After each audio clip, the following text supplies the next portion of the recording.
آج کی جو گفتگو ہے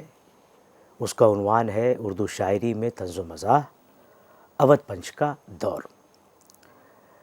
اس سے پہلے کچھ لیکچرز ہوئے ہیں جن میں ہم نے بات کی ہے اودھ پنچ سے قبل اردو شاعری میں جو طنز و مزاح کے عناصر رہے ہیں،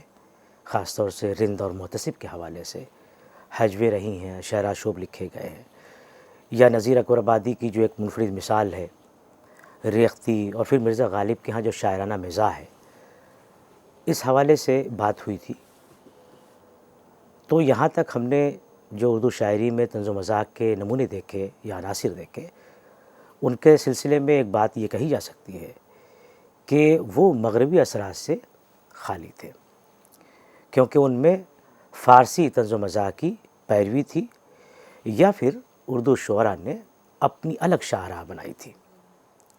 لیکن اودھ پنچ کی اشاعت سے، اس کے اجرا سے اردو شاعری میں اردو کی طنزیہ و مظاہرہ شاعری ایک نئے دور میں داخل ہوتی ہے۔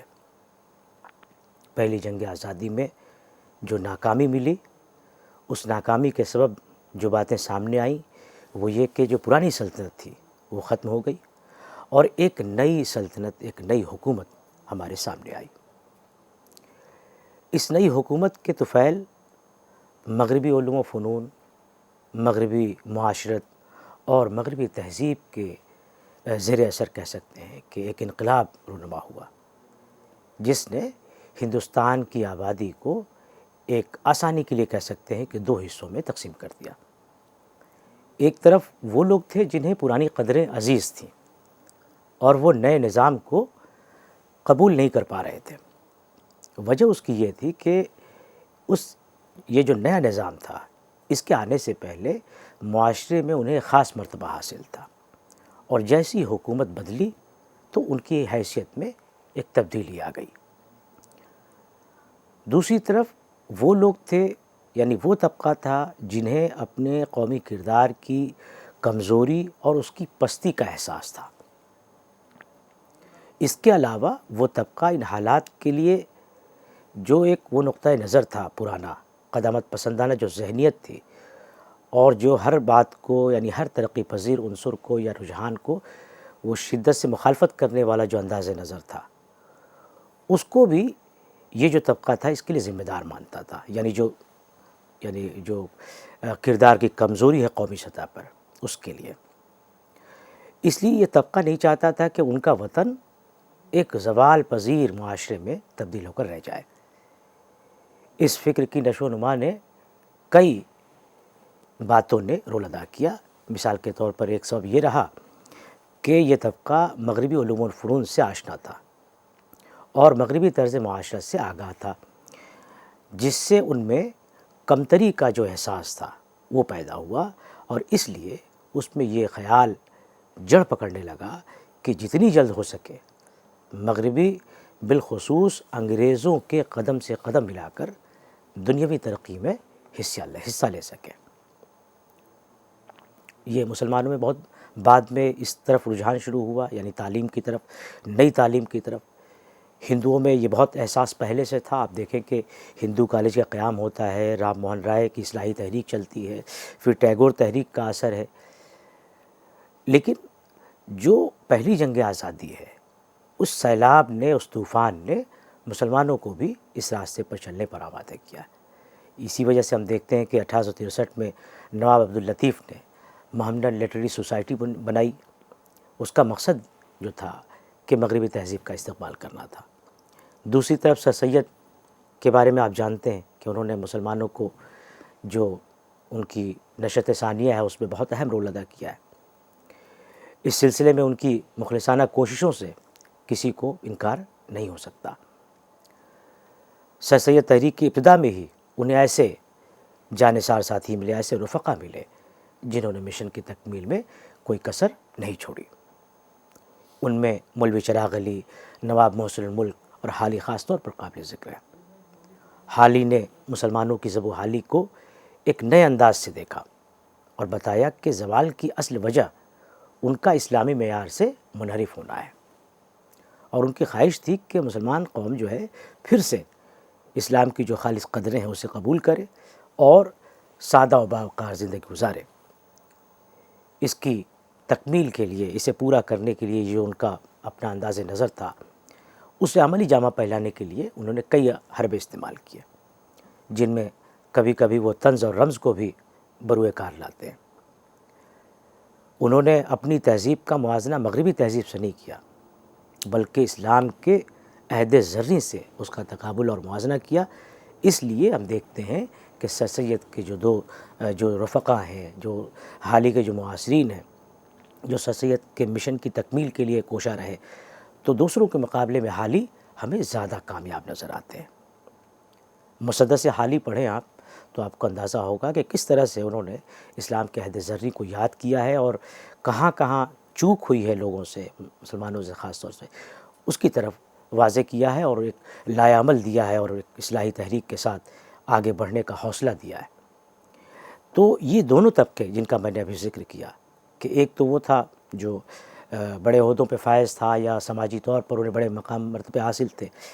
وہ، اور دوسری طرف وہ جو پڑھا لکھا طبقہ تھا۔ تو یہ دونوں طبقے جن کا بھی ذکر ہم نے کیا، ان کے جذباتی رد عمل کو طنز کا نشانہ بنانا جو انہوں نے بنایا، وہ وقت کی ضرورت تھی، ان کے اعمال میں اعتدال پیدا ہو۔ تو اس سلسلے میں اودھ پنچ کا کارنامہ یہ ہے کہ اس نے مغرب کی کورانہ تقلید کو نشانہ طنز بنانے کے ساتھ ساتھ وہاں اپنی معاشرت کے زوال پذیر جو عناصر تھے ان کو بھی نشانہ بنایا، اور اس طرح پورے ماحول میں ایک ضبط اور اعتدال لانے کی کوشش کی ہے۔ 1857 کے بعد اردو شاعری میں طنز و مزاح اور بزلہ سنجی کے رواج پانے کے متعلق وزیر اعظم نے ایک نقطے کی طرف اشارہ کیا ہے۔ کہتے ہیں کہ غدر کے بعد کے بدلتے ہوئے معاشرے میں کلچر کے بطن سے تہذیب نے جنم لیا تھا۔ تو کلچر یعنی رہن سہن، رکھ رکھاؤ اور بول چال کے وہ آداب جو پہلے صرف خواص تک محدود تھے اور جسے مختصراً اس عہد کا کلچر کہا جاتا تھا، اب جو ہے فاصلوں کے کم ہونے سے، شہری آبادی کے بڑھنے سے اور ملکی مجلسی روابط کے وسیع ہونے سے عوام میں وہ پھیلنے لگے اور اس طرح سے تہذیب کی صورت میں نمودار ہوئے۔ تو اس بات نے جب عوام شریک ہونے لگی خواص کے ان آداب میں، ان محاسن میں، تو اس بات نے جہاں عام سماجی زندگی کو اس طور بدلا کہ سوسائٹی کی اقدار اور اخلاقی و مجلسی ضوابط کا اطلاق وسیع ہوا،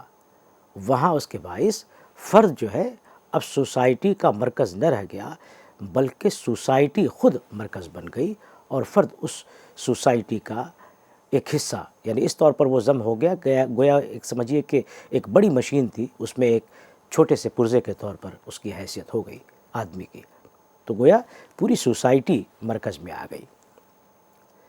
تو ادب اور بالخصوص شاعری پر اس نئی صورتحال کا، جس کا میں نے ابھی ذکر کیا کہ کلچر اور تہذیب کے حوالے سے، تو اس کا آپ دیکھیں کہ بہت اثر پڑا۔ اس لیے اس زمانے میں جو ادب پیدا ہوا ہے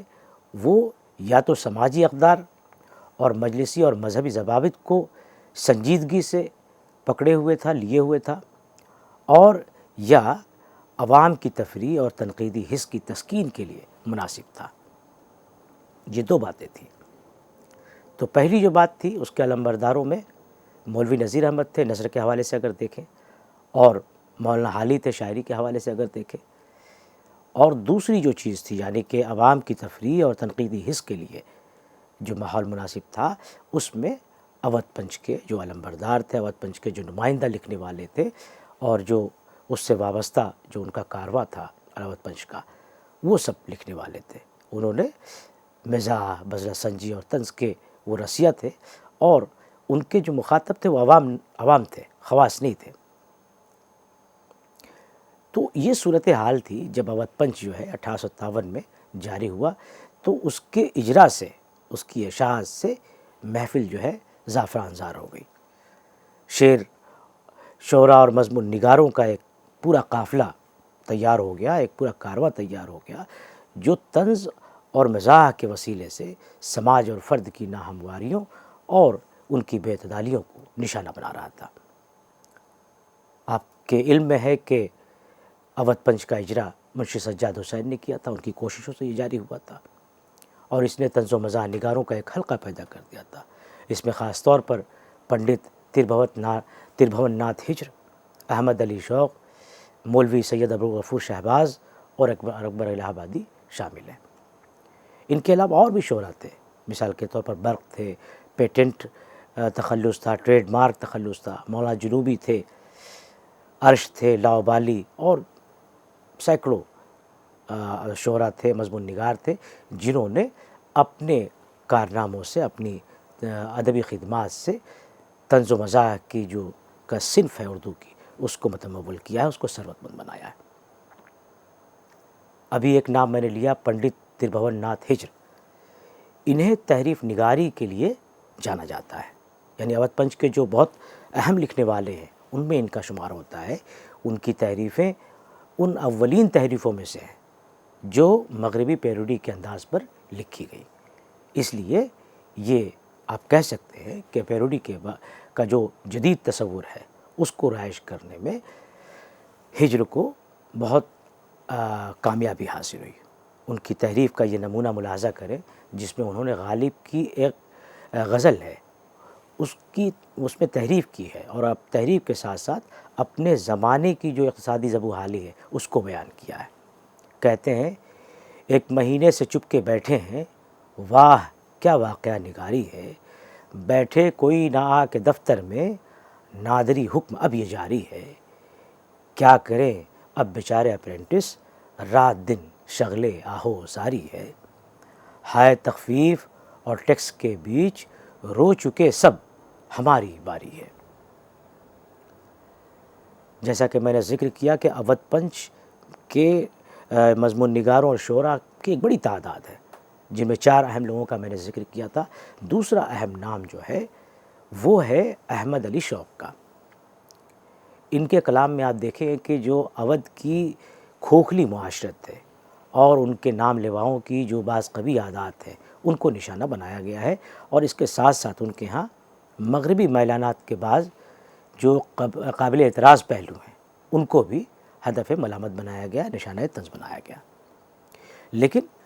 مجموعی طور پر اگر آپ ان کی شاعری کو کسی ذیل میں رکھنا چاہیں تو کہہ سکتے ہیں کہ انہوں نے اپنے ہی معاشرے کی ناہمواریوں کو طنز کا نشانہ بنایا ہے۔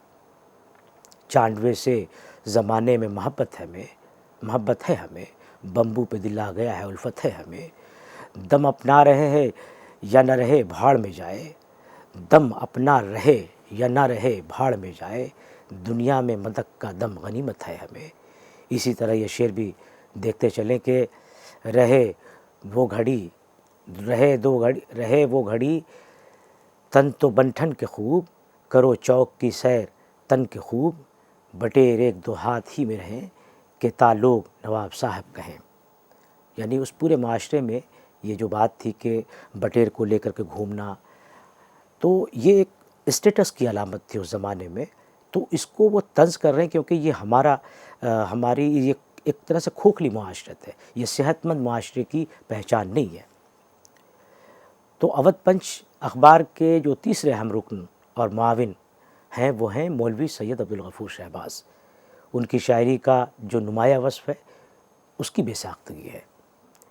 وہ مذہب و ملت پر بھی طنز کے تیر چلاتے ہیں، اور یہ احساس ہوتا ہے کہ وہ مذہب کی بعض اقدار میں نرمی چاہتے ہیں، لچک چاہتے ہیں، لیکن یہ ساری جو باتیں ہیں، یعنی وہ لچک والی جو باتیں ہیں کہ وہ چاہتے ہیں جن اقدار میں،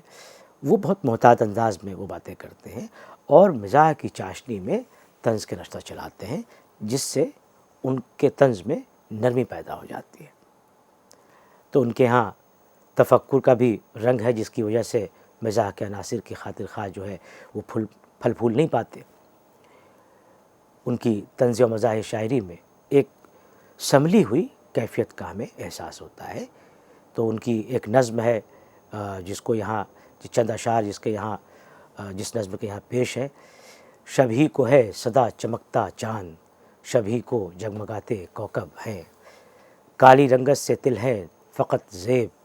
جن سے روئے بتاں مزیب ہیں، زیب دیتا ہے تن پہ کالا سوٹ، متفق اس پہ کل مہذب ہیں، پاک کعبے کے کالے کالے غلاف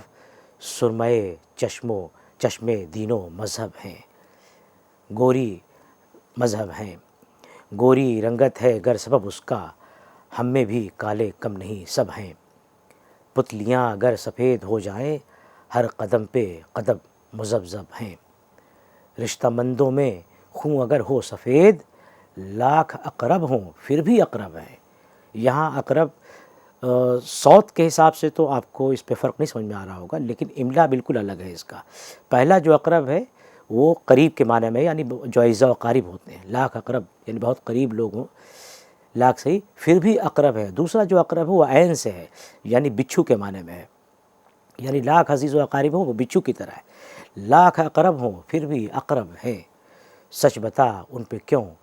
تو ریجھی ہے، سچ بتا ان پہ کیوں تو ریجھی ہے، ہم سے غمزے تیرے یہ کیوں اب ہے، یہ کیوں اب ہے، بولی قسمت فضول سب تقریر، ایسی باتیں نظر میں یہاں کب ہے، ہاں کب ہے، کالے گورے کچھ نہیں موقوف، دل کے آنے کے اور ہی ڈھب ہیں۔ تو یہ نرمی والا جو انداز اس میں طنز کے ساتھ ساتھ جو مزاح کی جو چاشنی اس میں شامل کرتے ہیں، تو اس سے وہ چیز اس کو سہارنے کی ہمیں ایک طرح سے قوت پیدا ہو جاتی ہے اور شدید رد عمل ہمارا سامنے نہیں آتا ہے۔ اودھ پنچ کی ہی بات چل رہی ہے اور اس کے نمائندہ لکھنے والوں کی بات چل رہی ہے، تو دو نام ابھی تک آپ کے سامنے آ چکے ہیں، پنڈت تربھون ناتھ ہجر اور احمد علی شوق کے۔ اب تیسرا نام جو اس حوالے سے ہے وہ شاعری کے حوالے سے ہے، وہ عبدالغفور شہباز کی بات تھی۔ تین لوگوں کا نام آ چکا، احمد علی شوق کا، پنڈت تربھون ناتھ ہجر کا اور مولوی عبدالغفور شہباز کا۔ اب چوتھے نمبر پر اکبر الہ آبادی ہیں۔ اردو کی طنزیہ و مزاحیہ شاعری میں اکبر کا نام اور کام یہ دونوں ایسے ہیں کہ ان پر ذرا تفصیل سے بات ہو جائے تو بہتر ہے۔ اکبر کی طنزیہ و مزاحیہ شاعری کا جو دور ہے، یعنی جو دور عروج ہے، وہ 19ویں صدی کا جو ربع آخر ہے اور 20ویں صدی کا ابتدائی زمانہ ہے۔ تو آپ واقف ہے کہ یہ زمانہ سماجی، مذہبی، سیاسی اور معاشی زندگی میں سخت انقلاب کا زمانہ ہے۔ مغربی علوم و فنون، معاشرت اور مغرب کے طرز تمدن نے مشرقی تہذیب کی جڑوں کو کھوکھلا کر کے رکھ دیا تھا، اور ایسا کھوکھلا تو کیا کہیں، لیکن یہ کہ متزلزل کر کے رکھ دیا تھا۔ یقین ہٹنے لگا تھا، اپنی جو صحت مند قدریں تھی ان پر بھی اعتماد ایک طرح سے متزلزل ہونے لگا تھا۔ تو اور ایسا معلوم ہو رہا تھا کہ شاید جو مشرقی تہذیب کی پوری عمارت ہے وہ اس مغرب کے سیل رواں میں کہیں بہہ نہ جائے، کہیں ختم نہ ہو جائے۔ تو یہ حالات تھے جب اکبر نے اپنی طنزیہ و مزاحیہ شاعری کی ابتدا کی۔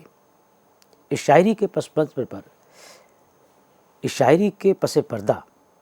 جو رجحانات کار فرما تھے وہ صحیح تھے یا غلط تھے، یہ ہماری بحث میں شامل نہیں ہے، کیونکہ ہماری یہاں ساری دلچسپی اس بات پر ہے کہ ان کی شاعری میں طنز و مزاح کے زاویے سے کیا اہم بات ہے۔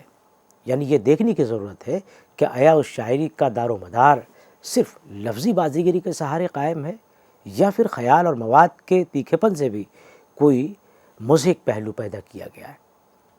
تو اکبر کی شاعری کو عمومی طور پر بزلہ سنجی یا وٹ کی شاعری سے بیان کیا گیا، تعبیر کیا گیا، کیونکہ اکبر نے بیشتر مواقع پر خیال آفرینی اور تخیل کے بجائے لفظی بازیگری کو اپنا مؤثر وسیلہ بنایا ہے، اور اسی کی مدد سے وہ اپنی بات کہتے ہیں۔ اب یہاں پر کچھ باتوں کی وضاحت ضروری ہے، حالانکہ یہ میں پہلے لیکچر بتا چکا ہوں، لیکن اعادے کے طور پر آپ کے سامنے پھر رکھتا ہوں کہ اکبر کی شاعری کو، جیسا کہ میں نے ذکر کیا کہ بزلہ سنجی کی شاعری ہے، تو اس کا مطلب یہ ہوا کہ وہ عام طور پر الفاظ کے جو ترتیب بدل دیتے ہیں، اس کو بگاڑ دیتے ہیں، یا رعایت لفظی رکھتے ہیں، تضمین ہے، تصرف ہے، محاورہ ہے، اور دوسری جو لفظی کہنا چاہیے لفظی کھیل ہو سکتے ہیں، لفظی شعبدہ بازی ہو سکتی ہے، اس سے وہ کام نکالتے ہیں اور مزاحیہ نکتے پیدا کرتے ہیں۔ کم سے کم لفظوں میں بات کرنا بزلہ سنجی کے لیے ضروری ہے، جس کے لیے شاعر جو ہے تضمین کا سہارا لیتا ہے، تصرف کا سہارا لیتا ہے، اور محاورے کو بطور ٹول استعمال کرتا ہے۔ اکبر بھی یہ کرتے ہیں۔ اس سے پہلے طنز و مزاح بطور فن والے لیکچر میں آپ نے یہ بات سنی ہے۔ تو بزلہ سنجی اور مزاح میں جو فرق میں نے اس سے پہلے بتایا تھا وہ یہی بتایا تھا کہ بزلہ سنجی کا جو تعلق ہوتا ہے وہ لفظ سے اس کا رشتہ بہت گہرا ہوتا ہے، جبکہ جو مزاح ہے وہ ایک برقی رو کی طرح پورے مضمون میں جاری و سری رہتی ہے۔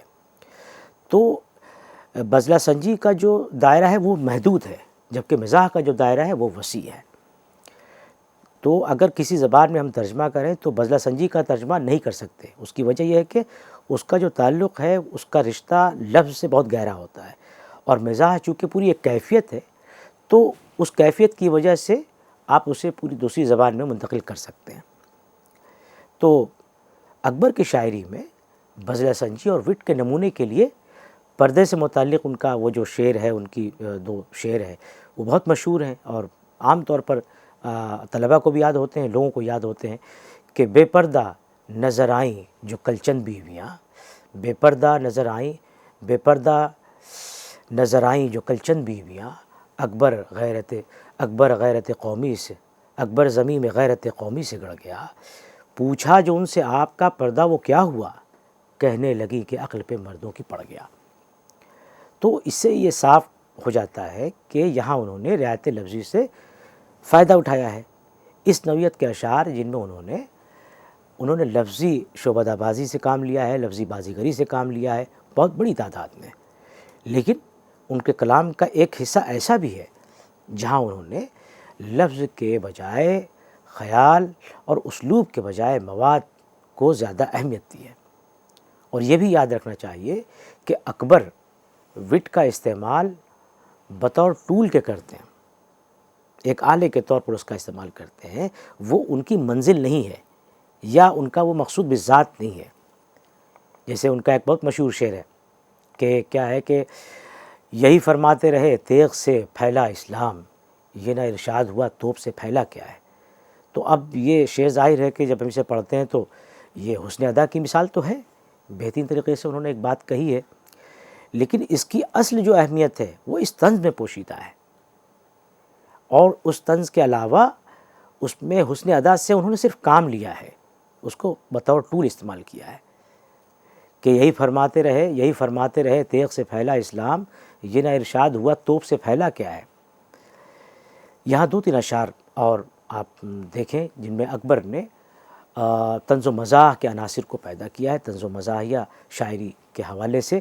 کہ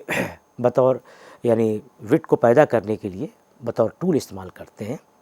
کسی نے گر کہا مرتا ہے مومن، مومن کا شعر ہے، کسی نے گر کہا مرتا ہے مومن، کہا ہم کیا کریں مرضی خدا کی، یہ مومن کا شعر ہے۔ اب اس پہ جو وہ تصرف کرتے ہیں اکبر، وہ کہتے ہیں کسی نے گر کہا مرتا ہے اکبر، کہا ہم کیا کریں مرضی ہماری۔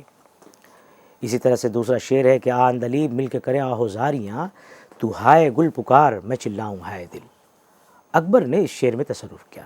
اور کیا کہا کہ آندلیب مل کے کریں آہوزاریاں، تو ہائے گل پکار میں چلاؤں ہائے قوم۔ تو سمجھ میں یہ آیا کہ ایک لفظ کی تبدیلی سے اکبر نے طنز کا کامیاب وار کرنے میں کامیابی حاصل کی۔